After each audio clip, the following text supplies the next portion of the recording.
Yung birthday mo, yan ang blueprint mo or spiritual DNA code mo. So, sa'yo lang talaga yan. Unique yan para sa'yo at wala kang kapareho. Kahit pa sabihin, meron kang kaparehong birthday. For example, August 5, 1990. Meron kang kaparehong birthday and year. Pero magkakaiba pa rin kasi kung magkaiba kayo ng location, magkaiba kayo ng oras.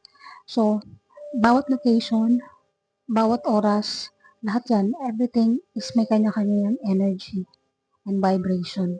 So, kaya, unique yan sa'yo lang.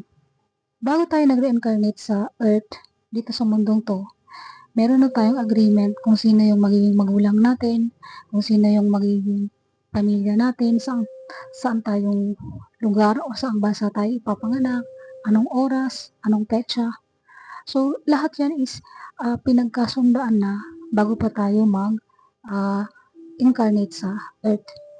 Kung ipinanganak ka sa isang dysfunction na family na nagbigay sa iyo ng maraming trauma at ganun din sa isang environment na kumbaga napaka-low vibration na hindi magandang environment, marami kang challenges, marami kang pinagdaanang trials.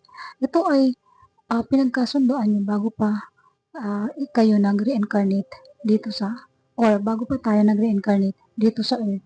Pero meron yung mga dahilan kasi kung ipinanganak ka sa isang dysfunction na family or mga magulang, na kumbaga toxic na magulang or mga masamang magulang or pamilya, ito kasi yung magpupush sa'yo para ikaw ay magising or ma-awaken.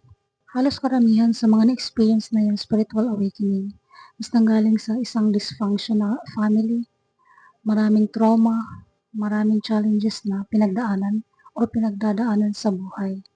Pero ito yung push sa kanila, itong situation na to, para ma-experience nila yung spiritual awakening or maalala nila, ma-remember nila kung sino talaga sila.